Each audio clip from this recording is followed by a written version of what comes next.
Okay, so if we want to become communists, we better get a move on, because even the Ottomans have communists now, and that's bad. Do they? Where? In in Anatolia. Oh, you mean the rebels? I thought they became Yeah. communists. Oh, no. Oh, okay. Never mind. Actually, I understand you now. But actually, I do there's agree. a big difference. I do agree fully that we need to become communists really quickly. Otherwise, this playthrough has been a massive failure, which it might approach. Kind of like us. Yeah, but I don't want it to be mirror our real lives. So one suggestion I got was to change the party loyalty to communists. So I will do that. That would make sense. That's a very, very. That's a very good tip. It's a sensible suggestion, yeah. And so Moscow, Kursk, Kharkov, Bryansk, and Fengtian. I like that Fengtian in China or Manchuria is one of our top 5 in population. So all our million states will be a part of loyalty community. So hopefully that will do something for it. Maybe we should, unemploy more people. That seems like a good way of pissing them off. The proletariat. Yes, but I do appreciate what our capitalists have done so far. But the thing is, terror has been ended. We've kind of run Russia as a normal country. I say that with a little bit of an asterisk to it, because obviously, we basically done what's usually the most sensible in terms of progression in Victoria 2, and I'd say that communism in Victoria 2. I think I've only been communist a couple of times, really, and how would you summarize like being communist in this game? What's the pros versus the cons? The pros is full control over the economy. The cons are full control over your economy. Yeah, I guess so. Yeah. Because you can micromanage everything. You can make it the most optimal ever. It just takes a lot of micromanagement. And, it's almost like being communist is almost like playing Hearts of Iron 3. In that you can micromanage everything, but to be optimal, you would have to micromanage everything. It's a blessing and a curse. Right. It's almost poetic. You know? Almost poetic. I should get a new career as a writer or something. But the war against terror is begun, or the passive war, as I'd like to call it. Either you are with us or you are against us. Yes, but we have some friends on our side, but let's be honest, we're not going to win this war. And honestly, I'm not really feeling like throwing myself in, sending armies into France or whatever. I think we should send an army to the Congo. Yeah, the problem is that it is a great war. It is a great war, so we have to get involved in some way. Hang on, is Belgium communist? Is Belgium communist? Yes, they are proletarian dictatorship. Communist. So there are some communists in the world. Interesting. Some communisms. Yeah, we do have very nice allies, I have to say. If we just weigh them against each other, Brazil and Portugal, it's mainly just about. Well, we have Britain, and that's pretty much it. Yeah. Good old Britain. Because Italy and Spain will be trashed by France. A mighty France. Like there was a crisis involved in all of Bohemia this. But what happened to Britain? Where, look in Africa, for example. Britain is huge. And usually Britain has like 1 million men in Africa to throw at me. Especially if I'm playing against them. But now suddenly when it's against the AI and they are on my side, there's no Brits to be seen. Yeah, but look at Britain proper. Jesus. Yeah, I know they're overdoing it a bit. But still, I feel their army is quite small, or at least I can't really find it apart from the British Isles. Usually, somehow they have 781 brigades, but where? The Americans have landed in Spain. Have they? Yeah, oh yeah, they do have some troops in Galicia, yeah. And not this Galicia over here, not East Galicia, but this is more like West Galicia, you could say. West Galicia, yeah. Ooh, San Francisco earthquake. Oh, damn, we're late. Damn. That's got a sting for the US of A. Yes. Yeah, now they have to pull out of the Canucks. war. They need to pull out of the war now. Hang on, is that actually like an event? Like, does something bad happen? I thought you were just messing around, but like, is it anything? No, it's just doing. I think it's doing some local stuff in San Francisco, but it does not have the far-reaching effects that I'm hoping for. Okay, so I just failed to see your. Yes, you failed. British summit or something. They're trying to be friends, which is crazy. I love Switzerland. I just have to say, if we have any Swiss viewers, let yourselves be known, because I will give you credit. Oh, Switzerland is a great power. Are they? Really? How is this possible? Yeah, they're number 7. What the hell? I mean, even more so now, I have to say. Swiss viewers, come forth. I love out of the this. shadows. Switzerland is a great power, while the King Empire is not. That's just something. Finland, number 11. Really? Holy Yes, shit. What or the heck is satellite happening to state. the world? Where is everyone else? Canada, number 12. But Ahead of Italy and Austria and The everything. King Empire will become great power, but at whose expense? How can Spain. Finland be higher than Sweden or Norway, for example? Well, I mean, Finland is under our protection, so I guess. that makes sense, right? It's a really. This is fun. This is what I like about mods that don't change too much. We have a French suggestion for peace: 4 times Great War capitulation. No. But if we refuse this offer, we will suffer the following: +1 militancy, +5 war exhaustion.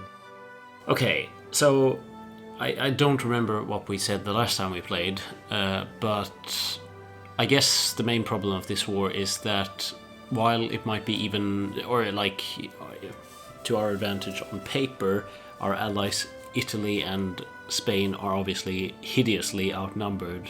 And we can't really get to them, and Britain neither, so the alliance is famously virtually useless. Yeah, exactly. So, and since we can't really reach France in time, we probably could if we kiss some Austrian and German ass, but let's be honest, that's not what we're going to do here. But It's not worth it. The problem with accepting Great War capitulation, if we're looking at the pros and cons, the pros is of course ending the war. Another pro is that militancy will arise one way or another, which means that a communist revolt is more likely. That's good. The second line of cons that will happen is that most likely a lot of our soldiers will be disbanded, which means that we would have to rebuild entire armies. That doesn't affect you, but it affects me, because that's a hell of a lot of clicking and building. But I'm quite eager to end the war. It will cost us quite some money, but let's be honest, we have a lot of money saved up. Yeah. We have almost 6.6 million. We lose this war in order to win another one. Yeah, so let's see how big the army losses will be from this one. Oh, holy shit. Yeah, now we suddenly only have 167 active brigades in the world. You can see the list just shrink down. The Treaty of Versailles. Yeah, that was horrible. We should not have allies anymore. Let's be honest. No allies. Not so hopefully clumsy communists. allies, no. Yeah, communists, where are you? They have 219 brigades already. So do me a favor and put all your armies on, not rebel hunting by default. Right.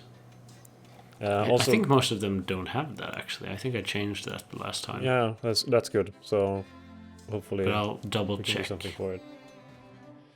But the problem now is that we can't really build any armies more. We can't recruit Jesus. any units We have until no armies in the east. I mean, our most eastern army is where? Yeah, there it is. It's like in Kokand, basically. Oh, I think I will send that eastwards because this is ridiculous. Yeah, I'm looking at our Alaska, not our vassal Alaska, but Russian Alaska. Yeah. Looking pretty nice. They've been expanding, which is nice. Oh, come on, Britain! Don't call us into a war now.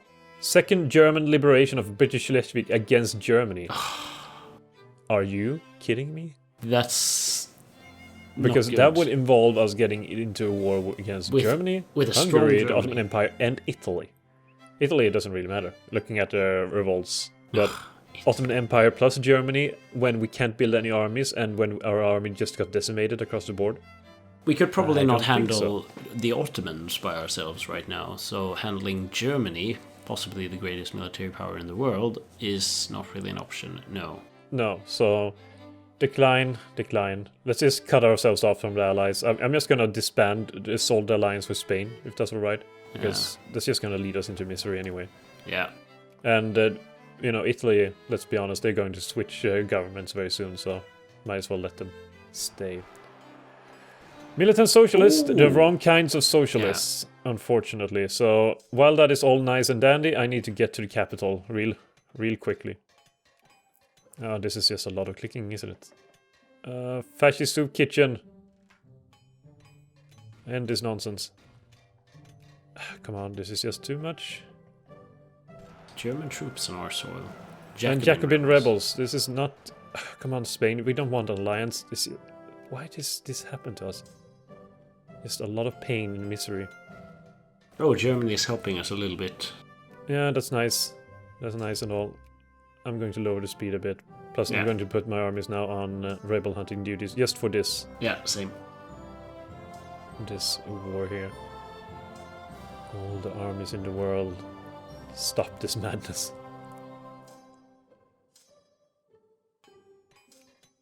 Is that the north? That's south. South 9, your army. Yeah, I send it up there. I only sent one though, I figure that's enough. Yeah, and I will keep an army at Reval, just in case, a rebel we don't like decides to try to take the capital. Yeah. There's just too many rebels. I'm almost tempted to block pop-ups for battles now. Almost tempted.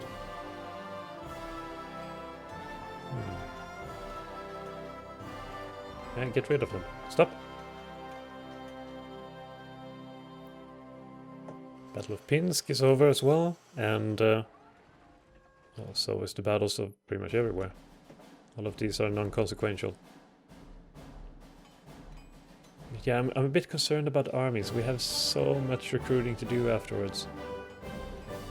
And I'm wondering if this is going to hurt our economy in the long run. Rebellion in our ally, the Greek government of blah blah blah. Polish population transfer. What Polish population transfer? Oh, really? Yeah. Where would they be transported to? The territories in Galicia, Lodomeria, claimed by the Polish and the Ukrainians are bound to cause some territorial dispute in the future. A recent proposal came forward to end the Polish claims for transferring these posts to their homelands by force, if need be. Yeah. Use the force. That doesn't seem like a good idea, considering those provinces are very valuable. Especially Lvov with, the oil production. Yeah, plus it would switch names to Lviv, which I don't like. Lvov is nicer, especially since I don't pronounce it correctly. Yeah. I don't Let's think be honest, that's with pretty much every name in this freaking game. Yeah, what is it with history? Even with the British names, so it's like Oxfordshire or whatever. Lancashire. Dunkirk. And what's that place called in I can't even find it. Leicester? No. Yeah, some stuff like that. Yeah, that's the thing. Is it Leicester or is it Leicester? Or the one that's Gloucestershire or whatever. I don't know. Is it supposed to be pronounced that, or is it like Gloucester? I've heard a Brit say Gloucestershire, so I guess it's so. So and there's Newcastle upon Tyne, or is it? Yeah, it has to be Tyne. Dumfries. It's actually a region called that. Why are we so amused by Britain? We should know Britain, basically. But well, I mean, I know London. But actually, the funny thing is, one of the areas in the world that I've spent the least amount of time in this game, or like these games in Europa Universalis, is probably Britain, because you never invade there, or rarely. Well, yeah, I've invaded there a couple of times. Yeah, but I mean, compared to other places, I mean, you know the hang of like Central Europe, you're there every time, but invading Britain is a rarity. Also because it's a pain in the ass. Yeah. Having to transport troops back and forth, it's not really much fun. Let's go for increased military capabilities. Why not? We got down to second military power in the world, by the way. We used to be first in that regard, but now Germany overtook us. Germany. Most likely because they are mobilized. Oh, communists! We do have communists. Okay, but are never in the right place. We're gonna have to Look at be this. careful now because. Okay, so Red Guards. No, is that right? Yeah, Red Guard. That's right. yeah, but let's do this then. Disable all the armies from the auto marching, and just place them where they're standing right now, which is far away from you know, anything useful. So I will disable all armies that I can find, even if they happen to be yours. All my armies are pretty much in your area, by the way. Yeah, I can tell. North and 8. there is some south army. Let's disable that one as well. Yeah, I have mine in the east. I'm gonna leave them on, I think, because they have like. Yeah, but just be careful because they might end up over here anyway. So let's hope that the communists can be quick and Professional. yeah, and reach the capital as quickly as humanly possible. Oh, actually, Preferably there are inhumanly quite a lot possible of, as well. There are quite a lot of communists here. Yeah, Actually, I'm they're just over thinking- way over there in Tver. Yeah, That's not the right place. They I have have, a long way I have to go. 78,000 Russian Red Guards in Port Arthur-ish. Why are they over there? Yeah. Stop being over there. That makes no sense. They're inspired by North Korea. Probably, which doesn't exist in this world. Such a weird creature anyway, North Korea. Yeah, it's would be fun with like a modern version of these games and have to handle There North is something called the New World Order mod, which adds, you know, the modern timeline, including Cold War. Mm-hmm. It would be pretty cool to, you know, not necessarily do a full playthrough, but just test around in it. You know, The thing about play some modern country. those things is that I like the Cold War. Either there was going to be one war or no war. You know, wasn't really going to be any like. I mean, it was possible, I guess, but like a war between the West and the East wouldn't really be like a conflict, then peace, and then conflict again. You know, it's kind of like, which I guess makes the whole thing a little bit boring. True, but at least it's a different kind of setting, so... It is a different setting, It does give a different kind of countries, different starting position, you know, things like that. Yeah, you could probably have a lot of fun with like alliances and stuff like that. Yeah, I don't know the mechanics for war and things like that, you know, like if you know, it would be there's nice. a risk for nuclear war and complete devastation. Come on, Italy is calling us into a war again. You know, against what would be Austria. Nice? It's like a game based entirely on diplomacy, basically, to echo the Cold War. You know, you'd have to like, you know, if you'd arm yourself with nuclear weapons, you'd have to like do it at a certain pace, and then have to like prioritize away like the space race or something like that. It would be a lot of fun. Yeah, they were developing a long time ago now a game called East versus West or something like that. Yeah. Which was, you know, a paradox game set during the Cold War. But man, it would be like 3 people who thought it was fun. But man, how they would think it was fun, I think. Oh god. It's not We had for the broad masses. Well, I mean, I think there's still a lot of people who are really sad that that project went under, but apparently it was mismanaged by... It wasn't Paradox themselves developing it, was some other studio.